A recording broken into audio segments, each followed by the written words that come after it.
Shefsky here, and welcome to Fantasy House. This is the world's #1 make-believe real estate podcast. I love doing this show because every week we get to go on a guided tour through a different person's imaginary dream home.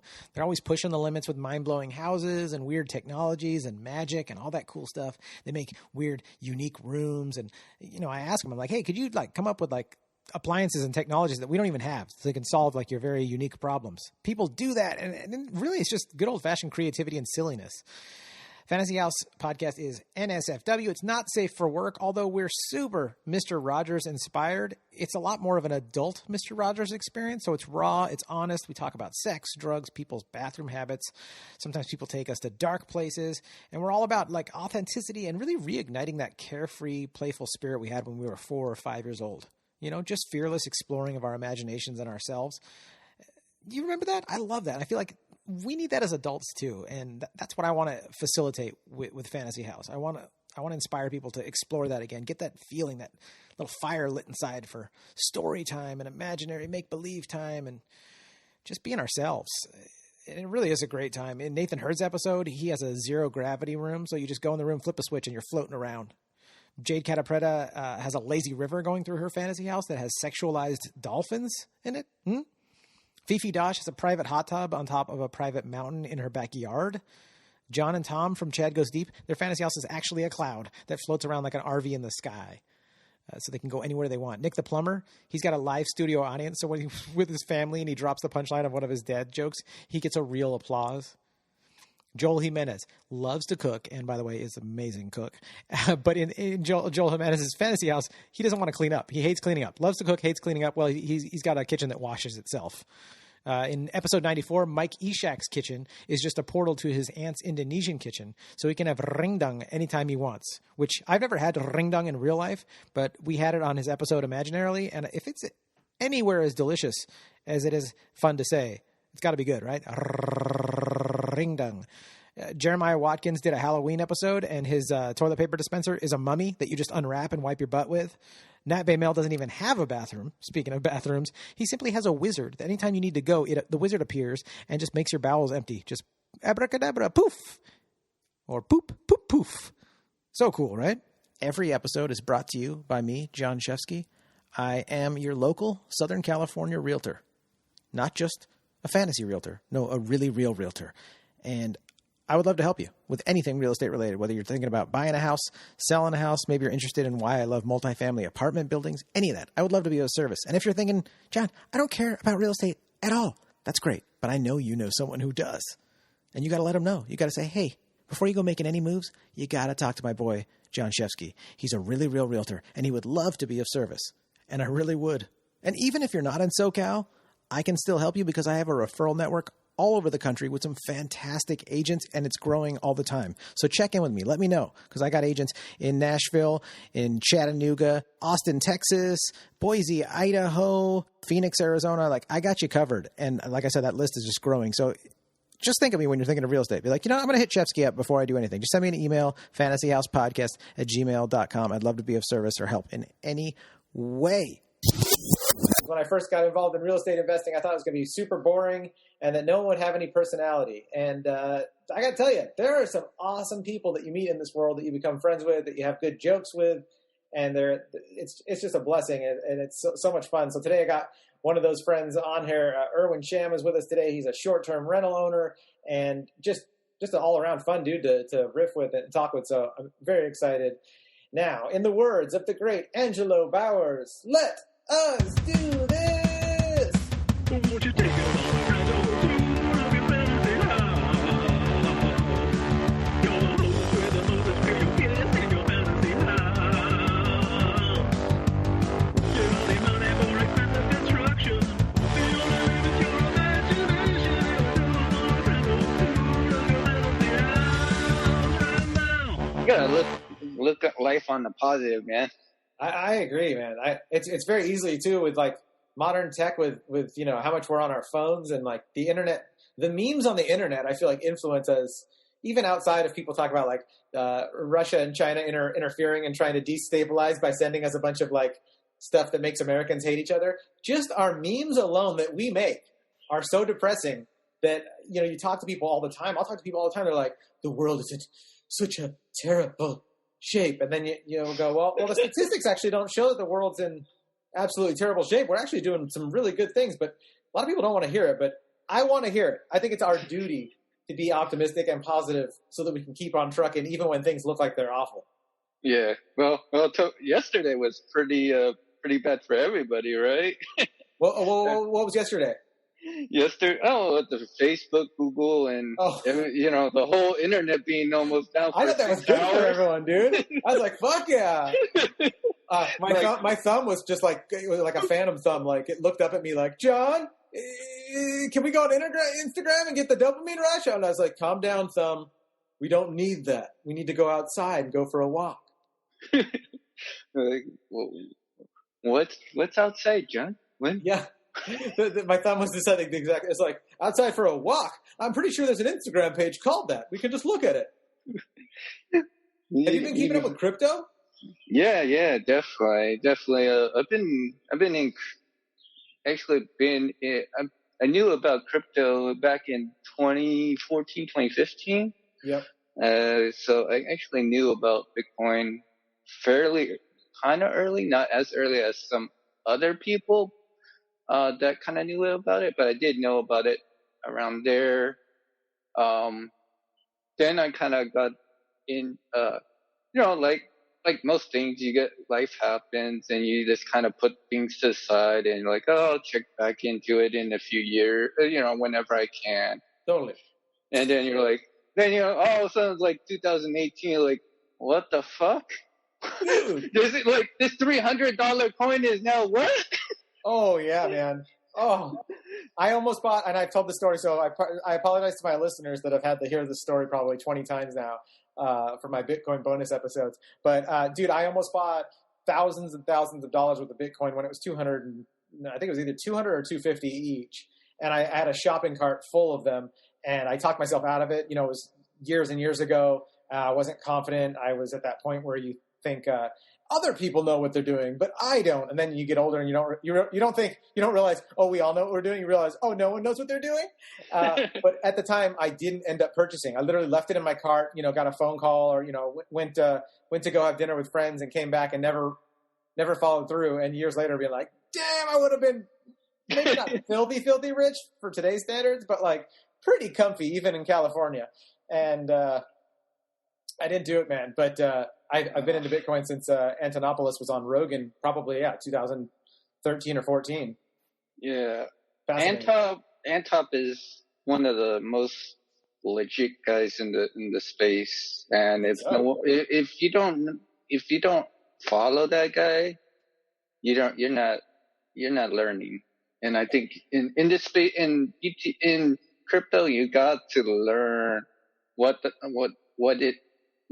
behind the actual mechanics of it, so that you can understand why crypto is so powerful. Okay, well, if you want, and I agree, if you could sum it up for the layman's or people that are still on the fence about it, why is it so powerful? And I'll try not to interrupt you a million times because I'm still learning. I'm trying to give myself little lessons. I snap my knuckles with bamboo every time I'm talking. I'm like, whoosh, shut up. Be a good listener, John. All right. That was an interruption in itself. All right, go on. So it just basically takes the power out of these big companies that are, these big traditional banking companies. Yeah. So like Bank of America, Chase, all these big guys, right? They're all corporations. They make the decisions of where your money goes and how much your money earns, and what even it can even go so further, like with with crypto, is there's a specific value assigned to it. So just like with the dollar, we say, oh hey, this piece of paper is actually worth $1. They got together, a bunch of people said, okay, here's a piece of paper that's worth $1.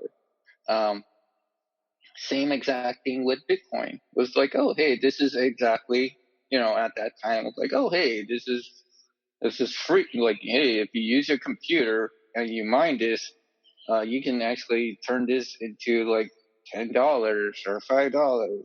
Yeah. What's so great about it was people saw the value in crypto to basically change their lives. They kind of saw the future of what it could be, and I think we're still very early in crypto. And like the biggest country, I think the biggest one right now is El Salvador, and their whole move in actually adopting, BTC as a legit currency. Yeah. Because they actually realized, like, hey, people are using this. Why not accept it and get tax money from it? Instead of trying to ban it or try to saying, oh, hey, you guys, it's illegal. I think as we go further and further as crypto starts to explode and get more mainstream, we're gonna see we're gonna see more and more come out, and we're gonna also see the government come out with their own, which gonna be oh, hey, they're already talking about like, hey, we want to make a digital coin, a digital dollar. So everybody's gonna move towards crypto. It's just guaranteed. If the government had a chance, really, like in the early years, to kind of stomp down on it, but they never took the chance. And by the time they realized that the movement was too powerful, there was too much money. There was way too much money behind it. People were making way too much money. It was too late, basically. For them to actually do anything about it. And like, sure, you can, there's countries like China where they're just banning Bitcoin, banning Amazon, banning Facebook. But in reality, what they're doing is they're banning one thing and then they're creating their own thing. Oh yeah. So they're like, hey, we'll ban, WhatsApp, but then they got WeChat. Like, so it's not, it's all about, they're trying to control they don't want the people to uprise the government. So, and that's what I think a lot of people don't realize is that, crypto gives you a lot more freedom, and then it can get to a point where their governments are scared of it becoming too powerful, because I think as more and more people start to wake up to the fact that these things are actually assets that can help produce income or even possibly take over a government or a Federal Reserve type of thing. Yeah, so it becomes more powerful than them being at the top of the game and then saying like, well, this is actually better and people are using it. And they're like, what? But I feel like if the government comes out with their own coin, are they going to do like I don't know if you know anything about this, but like one of the best things about Bitcoin is so cool is that it's finite. So you can't inflate it. So it only goes up in value rather than down in value. And, I don't know if they got that or if they're going to do that with the government coins. That's a huge appeal, I think, to the Bitcoin. No. Like, hey, we can't inflate the way the government can screw things up and just print and devalue our money right in our own savings accounts. Bitcoin, you can't do that. However, Bitcoin's extremely volatile, which is also interesting with El Salvador making it their currency. It's like, it's not stable to be like this whole like dollar versus Bitcoin. It's like, no, we still should have the dollar because the dollar is fairly stable. But Bitcoin's got this, I don't know, there's something magical about it. No, yeah, definitely. Yeah. So the good thing is like, Bitcoin is basically gold, right? Yeah. We compare it to, everybody compares it to gold. So, and we know we know gold holds its value, and it also raises itself in value, right? I mean, it just goes up. It just goes over years. It's gone up, and there's been some down times where it's actually sold off, right? It's the same thing with Bitcoin. It's gonna do the same type of moves, and anything. If there's definitely room for stable coins, and we've seen it in crypto that, there's Tether, there's, USDC. Those are more stable coins. But we're also seeing, some funny things in these so-called stable coins. They're not exactly 100% stable. Not so stable, are you now? Yeah, not so stable now. Yeah, totally. Yes. But nothing is when you look at that. Correct. Correct. Like the dollar is not really a dollar, right? Oh yeah. I mean, that's a spooky too. When you think about how much consensus of our culture is just consensus agreement to give something value, and then you go, God, I mean, that's why economics gets more fascinating to me when I get older too, because when I was younger, I was like, it's just numbers and money, and who cares about that stuff? I care about people and interesting stuff. But it's like, no, it's all tied together. Like the psychology of all these things, these numbers and maybe boring graphs kind of stuff is like, it's tied into like all of our agreements, our consensus agreements to what these things are as value and how they interchange. Do you have any prediction for Bitcoin? I was watching an interview with Raoul Paul about it, and he's talking about it going to 400K by the end of the cycle, which they predict the cycle is going to be, first quarter of next year, which is like a huge jump to. He's not crack, bro. Dude, 400K. Whoa. He's on crack. Yeah. He's on crack. What do you think for Bitcoin? This year I'd say probably 100K. If it doesn't hit 100K by the end of this year, we're gonna probably, I'd say 100K by the end of the year, and then we're gonna end up in a 2-year cycle again of being in a bear market. Which is exciting for the people that feel like they missed out, and it's just like skyrocketing because maybe they can purchase. A side note, if you're listening to this, I've had so many people reach out to me about this.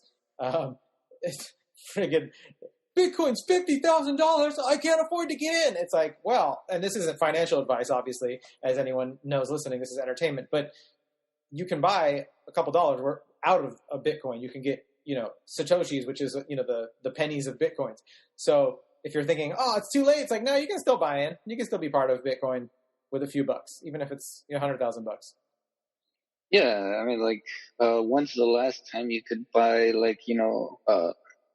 a $50,000 car with only $10? Yeah, you can just throw in $10 towards Bitcoin. Probably, I mean, it depends how excited you are about it.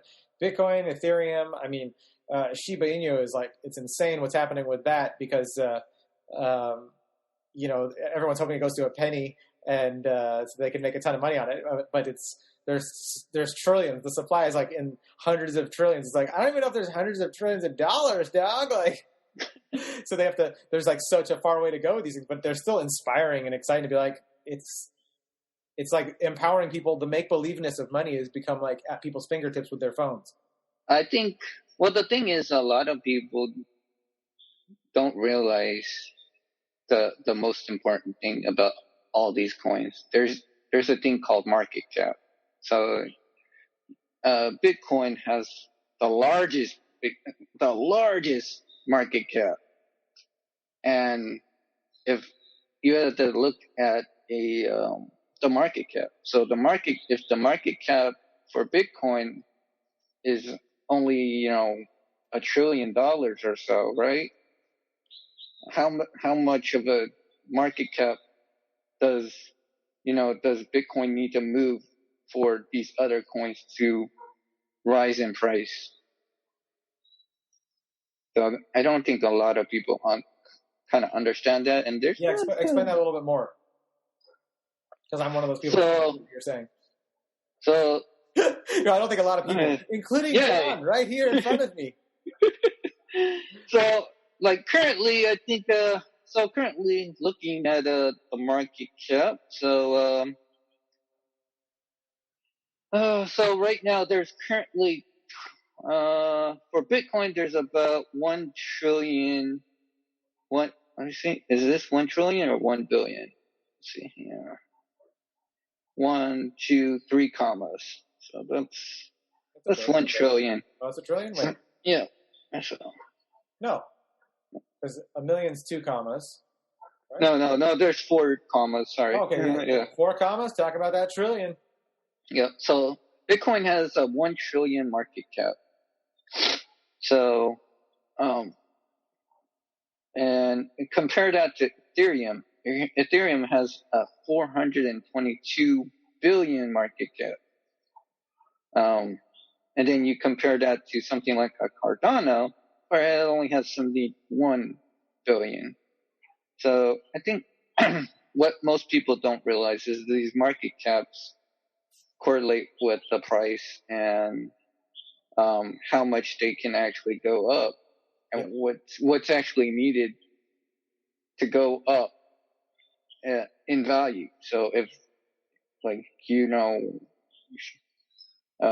if something like Shibu, right? Or you take another Shiba Inu, market cap currently is 11 billion. Or 11 million, right? It's a million? It's more than 11 million. I don't know what the cap. Let's see if I can look it up real quick. Yeah, I think it's 11 million or something. Looks like market cap of 11 million. Market cap for Shiba is 9 billion. Yeah. So. But the circulating supply is 395 trillion. So those numbers, every trillion is 1,000 billions, and every million is 1,000 millions. So something I've been trying to wrap my head around in explaining this to myself and to a couple people in my life is that the hoping that it gets to 1 cent is several things need to happen. One being mainstream adoption. Mm-hmm. So that I hate to reuse this word all the time, just like we reuse bring value in the investment world. Just bring value. The other the term that you hear all the time in currencies and whatnot is what do you call it? I apologize. I'm blanking on it. The branding, I guess you could just say, is just like a term you hear in our culture all the time. Branding. But it really does come down to branding. Like, is it mainstream? Do people, if you talk to your mom and dad about it, a 50, 60, 70, 80-year-old person, are they like, oh, yeah, I'm aware of that? Like, branding. But if you talk to a young person that's not in your generation, a 15-year-old, a 20-year-old, a 25-year-old, do they know what you're talking about as well? It's like when everybody's talking about it like Coca-Cola, you're like, oh, that's mainstream. Like, that is recognition. It's being traded. And the other thing is that the supply needs to come down.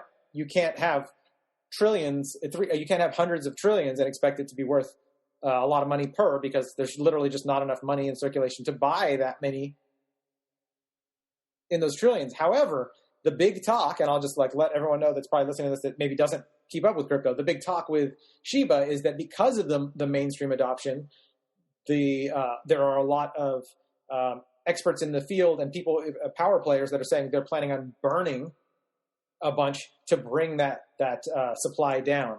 So burning it means to literally, like, I guess in simple terms, throw them into the trash bin, delete them, so that you have less Shiba Inu. So if they bring those numbers down, it starts to bring the values up, similar to what you have in something like Bitcoin, where the supply will max out at a certain amount, and you're like, oh, the value just goes up and up and up. So they want to do that to the Shiba. So if that happens, I mean, no one knows. But those are the two big things: mainstream adoption and the burning of supply to bring that circulating supply down. And it's a very long way to go, because we're in the hundreds of trillions of Shiba Inu coins, to bring it down to where you're like, oh, these are worth $1 each. Like, you'd have to burn off a lot. And my thing is like, if you have these investors that even just in the last week, we had a $40 million whale buy Shiba coins, $40 million worth. Well, today, just quick and dirty, that's worth more than $100 million, because Shiba's more than doubled. So to that entity, that institution, or that very wealthy person, whatever that entity is it in their best interest to burn off any of these, because they just more than doubled their $40 million. So to me, I'm like, that's a little risky. I don't want to burn any of it. I just doubled 40 million to 80 million or 100 million.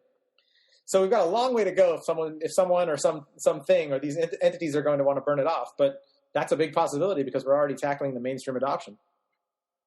Yeah, definitely. And then, so there's definitely a lot of big players in crypto. And there's a lot of what we call whales, right? These guys that have been in crypto for years and that just amassed a crazy amount of money that can kind of game the system, like, just like how people game Wall Street, right? They're like, oh, they have these huge hedge funds and billionaires or, millionaires just go and tell their financial advisor, like, hey, go buy me X amount of stock or like, oh, hey, there's insider trading. Same kind of things happen in crypto. It's still the wild, wild west. Oh yeah. There's classic pump and dumps. Oh yeah. So I mean, like every fucking interview I listen to, I'm like, is it a fucking pump and dump? Like everybody that's like, good, this stuff is great. It's gonna double. It's gonna triple. It's gonna do this and that. You're like, are you just saying that so that I buy a bunch of it and the price goes up? Like, do you really? That's the problem with the internet now. It's like everyone has their incentives that you're like, is the incentive to bring truth and honesty to this conversation, or is the incentive to just get people to buy certain things, to watch your video, to click? I mean, I see it in YouTube. I have a YouTube channel now, and I've got some friends that are showing me like how to get people to watch your YouTube, and some of the things that like you're supposed to do is like, well, somebody already made a video about that. They're like, that doesn't matter. If someone wants to see your video on that, it's like, but that's not what I'm passionate about. Doesn't matter. That's what people want to see. And you're like, what's the incentives here? And I feel like that with the Bitcoin world or just the crypto world in general a lot is like, are you telling me this because you want to inform me and you want me to follow you because this is what you're passionate about, or are you just trying to fucking pump and dump, bro? It's a little bit. I think it's a little bit of everything. Yeah, man. I think it's wishful thinking. I think a lot of these people stand behind what they believe in, but it's also just like. Mm-hmm. Well, I mean, like, it's a little. Well, with Bitcoin with Bitcoin, there's definitely a hardcore group Bitcoiners, and the same thing with some of all these other coins, right? They just like, oh, hey guys, we're going to the fucking moon. Oh yeah. Like, like Shiba, for example, like, let's go, it's going to $1 next year. Yeah. Tomorrow. It's like, no, bro. You know how much money that's gotta flow into Shiba to get it to like 1 cent? Yeah. I mean, I think it's a hopeful, exciting premise, and no one knows what the future holds. And some of these problems, like the burning of Shiba, is like, well, it's just a numerical, like a practical problem that like it could be solved. Like that could be, they could get enough together to agree to do it and fix it. And if there's enough incentive for some of these institutions that, I think in any kind of investing, you just always hope that the institution gets in a little late, because then you have incentives by people that are not initial hodlers with a ton of stake in the game that want to keep messing with stuff to bring the value up. Because the initial investors in Bitcoin, even, like, is a great example, right? If you invested in Bitcoin when it was 20 cents and you're worth $900 million right now because you have a few of them, you don't want to change anything about Bitcoin so that you can get more rich. You just want to hold on to that and not risk losing it. But if you're an institution that just got involved in Bitcoin when it was $20, $30, $40, $50,000, then you're like, you want it to go up to $400,000. You want it to go to $1 million. So you're going to have more of an incentive to make the changes, so that those of us that didn't jump in when it was brand new, just like with Shiba, are like, well, hopefully the institutions are not already filthy rich off of this, and they're going to, they're going to want to burn stuff off. But no one knows. I mean, there's that asteroid that's supposed to be coming into the solar system next year. We just don't know what's going to happen. Yeah, definitely. That's definitely brought up, just look at PayPal. PayPal bought Bitcoin at, I think, $20,000. Oh, yeah. Per coin. So, like, they've got their best interests in too. And like, if Bitcoin does hit, towards that high 100K mark, you better believe that, they're going to take, their initial investment back and, and then just let the, either, keep it or reinvest or, even potentially selling, all of it off. But, I think for individual everyday person that's trying to look and or just getting aware of crypto, some of the best things, to look at would be like definitely Bitcoin, Ethereum, those things, those 2 coins alone have consistently gone up over time. And then obviously there's going to be those sell-off time, those massive sell-offs, right? So the best time to get any of, crypto would be like when everybody's not talking about it. When there's like, hey guys, do you remember Bitcoin when it was 100K? But Bitcoin is now like what, 3K, right? So if you see when the bear market comes, that's going to be I would say like the best time to stack up, because the cycle is going to happen again. It's going to generally, bear market in cryptos lasted 2-3 years every cycle so far. So I think the next cycle is going to be the same. A lot of crypto people that kind of watch this, and we're trying to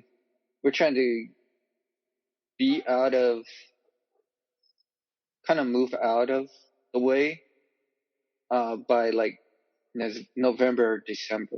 And then usually around January is when you would see like Bitcoin at the highest point. So like the last time was 2018 where it hit that 20K. So I think the same thing is going to happen this year, where Bitcoin is going to be at its all-time high of like, possibly 100K around December, January time.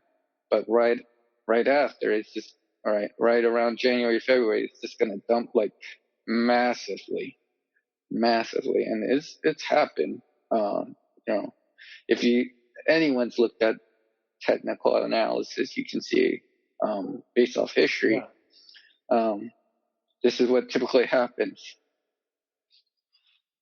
Yeah, I mean, and it's so interesting to try to time it. I think so many people do try to time it, and I time and time again, no pun intended. The people that I know that are always trying to time the market, they seem to have great luck than awful luck, and it's much better to like stay calm and just don't get wrapped up. And as Raoul Paul says, he's like, most people actually are not going to stay calm, and they're going to get wrapped up. They're going to buy high when everyone's excited, and they're going to think it's going to keep going up. That's when it crashes. Then they're going to sell, and they're going to be real bummed. So hence the reason you even have bull and bear markets. Such a huge part of it is just the psychology of people doing that.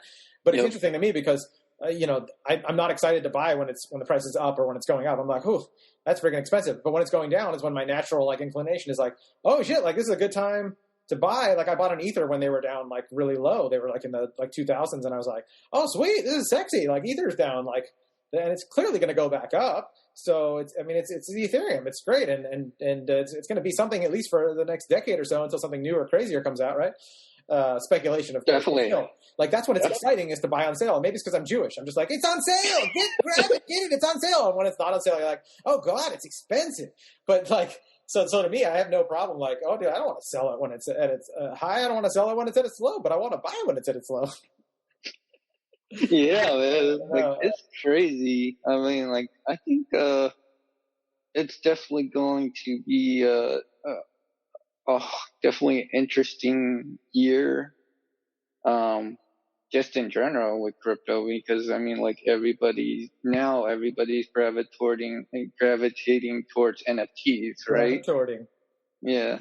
It's gravitating towards it. Yeah, I mean, NFTs also just so tied in with the crypto world are fascinating and have blown my mind how much they've gone for. I have a friend that basically, one of my buddies who I'm actually working on an NFT with, his friend sold, he had an original CryptoPunk, and I think he maybe had 2 CryptoPunks, and like just sold them. He's like our age. He's our age, and like just sold them. And was like, he's still keeping his job, but he basically has a nice retirement account set up now with millions of dollars in it because he had 2 fucking pixelated, like pixelated drawings that like anybody with Photoshop and a grid could draw. But dude, they went for millions. And again, this just adds to that interesting human psychology side of like the consensus agreement that we give value to make believe things. Like children, we give value to make believe things, but they can buy real world things. Yes. You can buy physical goods. You can buy food, shelter, all these amazing. You can buy assets like real estate, which you and I are both huge fans of, that go up in value over time and create a value for people and for society. You can buy them with a fucking drawing someone did in Photoshop for a fucking $1 million. Blows my mind. I'm not an expert in NFTs by any means, but definitely been fascinated about it. And my buddy Nick has got me into it because we did an NFT called Home Buddies, and their little houses. I drew them like 3D. I didn't draw them in 3D because I don't have a 3D program, but I drew them in Photoshop to look like kind of like when 3D was new, like in the United States music video, like how they look. It's just really blocky, like they used to be on video games. Where it's like it's blocky, but it's 3-dimensional block, so it felt cool. I just drew these like goofy houses, and we did a run of 10,000 of them. You know, the coder put an algorithm. What do you call it? Like a thing that puts all the generative. DJ. Yeah, it generates random things based on all these attributes that I made in Photoshop. And dude, it's really fun and silly and just a blast learning about it. But yeah, I cannot believe how much money is in that world. It's very interesting. If you're listening to this and you want us to tell you about NFTs, we don't have time today. But my God, very fascinating what's happening with the art world and just tokenizing in general is just NFTs are like, it's a gateway drug, I think. Nuts. My buddy sold one of his NFTs. Another one that like an artist gave away for free a year ago. He just sold it for I think 10 Ether when Ether was like at like 3,800 or something like that. Yeah, I think someone was begging him to sell it. He's like, "Oh, okay. How much are you? $40,000." And he's like, "Okay, it's a file, like it's freaking Photoshop, y'all." But somebody feels it has value. Yeah. So I'll give you an example. So like my buddy spent like 1.4 ETH on a NFT. So that's about a good $3,000, $4,000.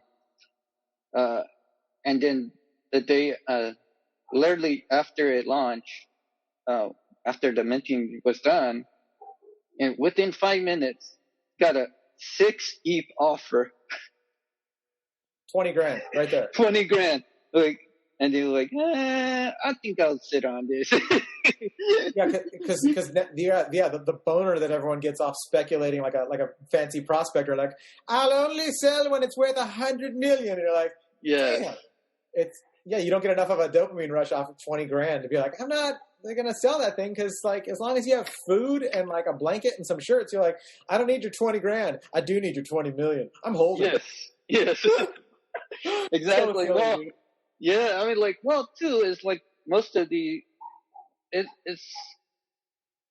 kind of sucks, and it kind of sucks because a lot of new people in crypto don't have a lot of funds, right, to kind of go and to jump into some of these new NFT projects that keep on coming out. Yeah. So, one of the good things about NFTs is you technically can't. It's kind of harder to lose money versus in crypto. So like say, hey, like your project, like, hey, I'm going to sell this for, starting price at $300. So if I go and buy it for $300, the market, there's, the chances of it going below $300 are not as bad as like I buying Shiba and $300 of Shiba, and that goes dramatically down. Yeah. So wait, do you think Shiba's going to go down dramatically? No, I don't think so. I think predictions are always fun. Yeah, I don't think it would go down dramatically until the bear market. I mean, like right now it's a bull market. like Bitcoin's almost at 50K again. Oh, so, it's past 50K. Are you kidding me? It broke that. What do they call it? The resistance of 50K? It's been at like 54, 55. Yeah. Are you not as what do they call it? Like impulsive? Like, let me just see where it's at right now.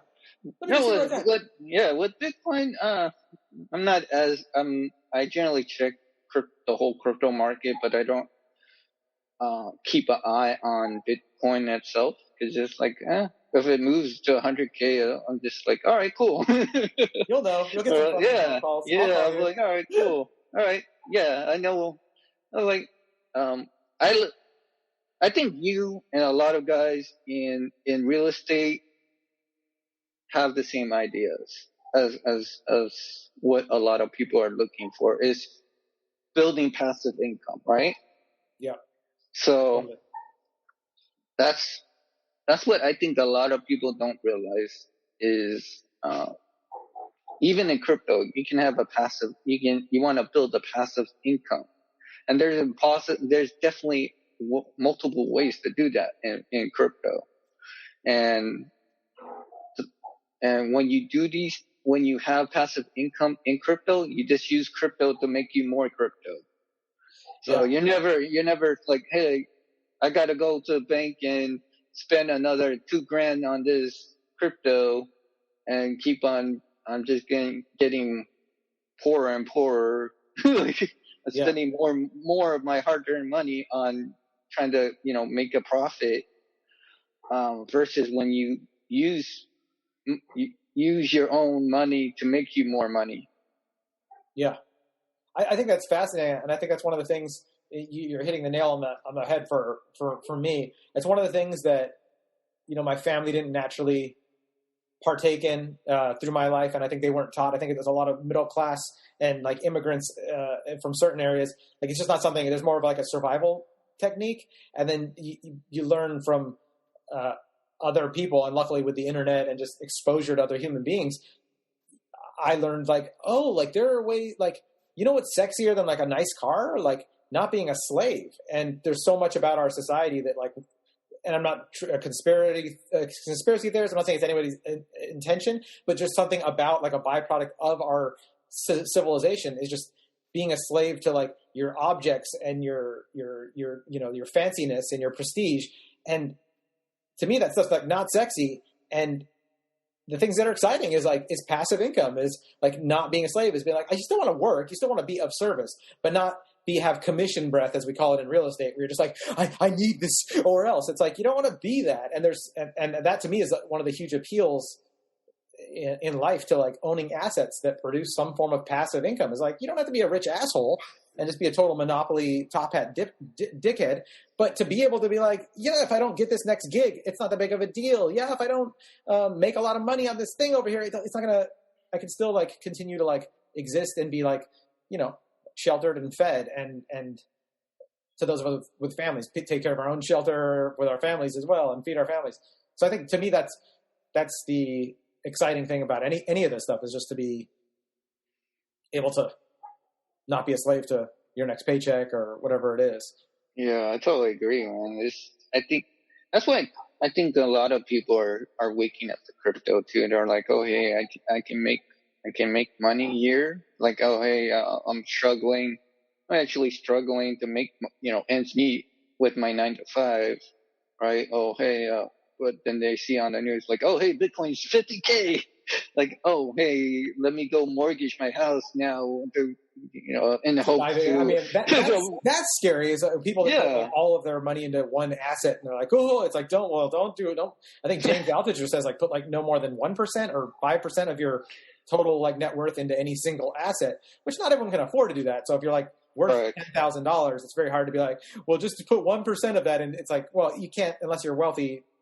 Do it, but I think people do watch it and see like, oh shit. I mean, a great example is like, I've dealt with so many friends and loved ones over the last 3 years that have been kind of priced out of markets and kind of held back when markets have been competitive for buying homes. And what do you see in that? You see people that have most of their net worth in assets like real estate or crypto. You've seen their net worth go up. Meanwhile, people like a young couple that saved up $50K for their down payment, have watched that money go down in value sitting in the bank as the houses are also going up. So it's not even just the excitement of jumping into something like that can provide passive income or major growth. It's just fucking keeping up with inflation and not having your money rot that is becoming more of like a safety than even an excitement of like, oh man, we're really making money. It's like you're not even making that much because inflation's happening so fast and it's probably not transitory, going to happen for the next couple of years. It's like, dude, if you have 50 grand in the bank, the money's fucking rotting. You're actually like, you thought you were playing the safe route. It's like, that's actually the most dangerous route. And a lot of people in the middle class are not taught that. I know people in my own family, like they don't even get that. You're like, do you realize like the money you've been working so hard to save, it's not even going. And I can't tell you like wholeheartedly, like you should buy this, you should buy that. I'm just like, pay attention, do your fucking homework. As the conspiracy theorists say, do your research. Because the money that you might be saving, it's rapidly decreasing in value, and there's no sign that that's going to slow down. I'm hoping it does. I really do hope it does, even at the cost of Bitcoin turning into $1 million a coin. I don't want people to suffer, including myself and my own family. But dude, it's inflating fast, dude. And what that means for the layman is like your money is not worth. You can't buy what you could buy with your money this year, what you could buy last year. So, just so our listeners know, because this isn't a visual podcast. Erwin's getting naked right now. John's getting happy. He's like, the conversation's heating up. Yes. Are you changing into a shirt that has like a Bitcoin logo on the front of it? You're like, I'm all in, bull. It's a bull. All in, baby. All in Bitcoin. All in. Dude, let's go to your fantasy house. Let's do this because we got to get going. Both you and I have we got appointments and meetings. Let's do this. Yeah. Take us to your fantasy house. Give us the like if we're flying an orange drone over and just with a camera, we're looking down. What do we see for the visual of your fantasy house? It's kind of changed over the years. So, before I kind of wanted a bigger, big house, always, kind of got, like envision a mansion or envision, just normal stuff, man, like a mansion with a Lambo and all this, like, oh, hey, got the Lamborghini Cortege with a nice mansion. All the cool shit, like video games and all that stuff in there, pool table, the works, man. But, over time and getting into real estate, I think my values change and my visions change, and kind of living in California makes you change too. So it's one of those things like, oh, hey, you brought a great point is inflation, right? So, even like, what can $1 million actually get you? Right? Nowadays, yeah, right? So, like fantasy tech house, like, hey, I want this. I want all this cool stuff in my house, my fantasy tech house, right? Like, I want flat screen. I'll have a, nice flat screen, nice latest, greatest OLED,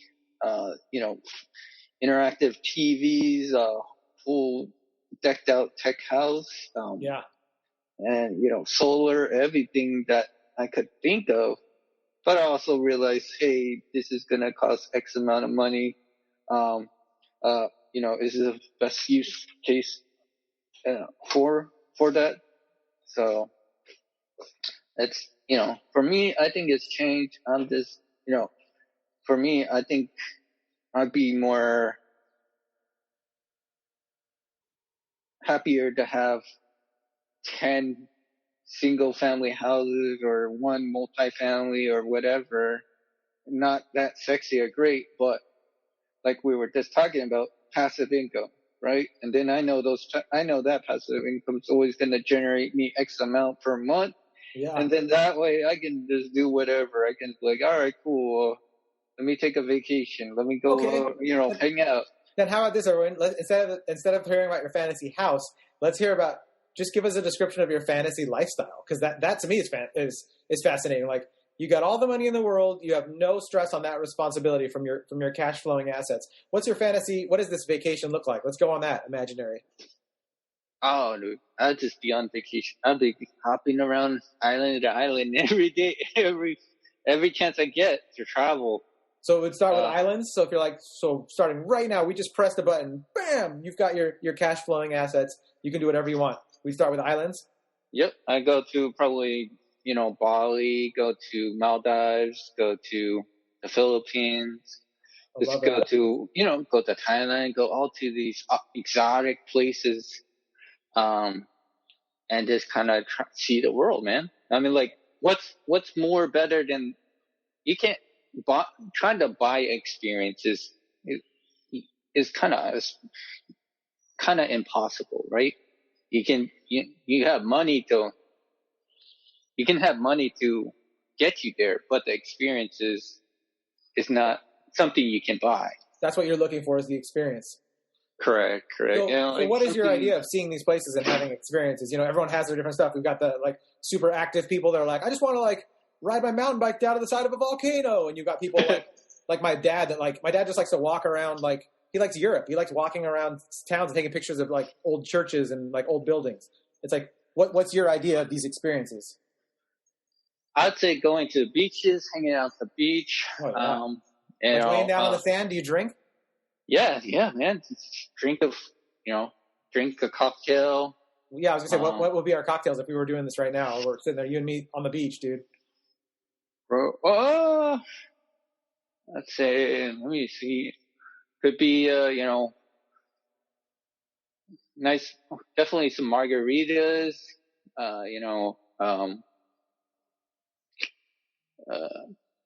Maybe what do we call it? Sunrise tequila. Oh, tequila sunrise, yeah. Yes. Margaritas and tequila sunrise. Yes. So on your fantasy vacation, I'm having a sugar hangover. Great. Great food.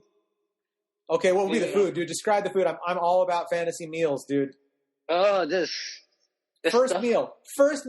We're on the beach. We just each drank a margarita in somewhere like Thailand. We're like, can we get a margarita? Dude, like, sure, you can get a margarita. Not really our like something like grilled shrimp, grilled lobsters. Those fresh out of the sea type of stuff. Like, oh hey man, I'm chilling here, barbecuing, eating. Kind of kicking back, like saying, like, "Oh, hey, man, this is awesome." Yeah. But yeah, man, it's like just trying this scene where where we just kind of enjoying the view at the beach, and then like just like, "Oh, hey, John, you want to go kite surfing, or you want to go boarding?" Yes, you want to do all the action-packed stuff. Oh, yeah. Yeah, bro. Zip line across the island. Yes. Oh, that's great. Like, hey, man, just go whatever you think, whatever looks interesting, go do it. It's like, hey, you want to go snorkeling? You want to go scuba diving? Oh, yeah. Like, I want to do those things where those people, like, you always see like the fat people on those like little underwater submarine helmet things, and they're just sitting on them. And I want to do one of those where you just like chill out on like a seat, like a scooter underwater. Or like or ride the bicycles with the big wheels on top of the water. Oh, dude, totally. I'm loving this vacation, dude. Just a stomach full of barbecued shrimp and margaritas, and just bicycling on water. Yes, chilling like out. Jesus. Chilling out, like on the water, like, oh hey, you have no care in the world. Like, oh hey. Oh, yeah, I love it. That sounds great. That sounds awesome, dude. I hope that this idea, just you talking about it out loud, like it helps refresh it, because it's refreshing it for me, like being like, oh yeah, dude, I gotta go on vacation. So great. Oh yeah. I haven't done one in a long time, but that sounds awesome. Yeah, definitely. Everybody needs a vacation, man. Hell yeah. So let's get people to check out your short terms. Do you like having a website for them or something like that, so people can check out your rentals if they want to come stay at one of your spots? Yeah, it's just www.infinitesuites.com, all one word. Infinitesuites.com, all one word. Guys, check out Irwin'sInfiniteSuites.com, www.infinitesweets.com, and go stay with. What cities are they in? Long Beach and Burbank. Long Beach and Burbank. So if you're out in California, if you're a California local, you're like, I'll probably just I'll stay in my house and then just you just go to Burbank if I want. But if you are from out of state and you're going to come to California, dude, check out Infinite Suites and stay at one of Erwin's spots. It'd be awesome. Burbank's got great Zanku chicken. Long Beach has got a whole ton of good stuff. All you can eat sushi. It's only one of the only places in SoCal that has really good all you can eat sushi is in Long Beach. It's a great spot. Got the aquarium. Yep, aquarium, the outlets, and then Burbank's got the IKEA. The world famous Bob's Big Boy in IKEA, where you can go, where I've seen Drew Carey eating at the counter. Yeah. Yep. A lot to do. Dude, thanks for doing this. This is a blast. Oh yeah, definitely, man. Definitely would love to, come back and do it again, man. Oh man, me too. Hell yeah. I love our conversation. Man, it was great. Guys, thank you so much for tuning in. Go to Erwin's website, InfiniteSuites.com. Hit the share button. Give us a review. We would really appreciate it. Mean the world to us. And you guys, be silly, have fun, and we will talk to you soon.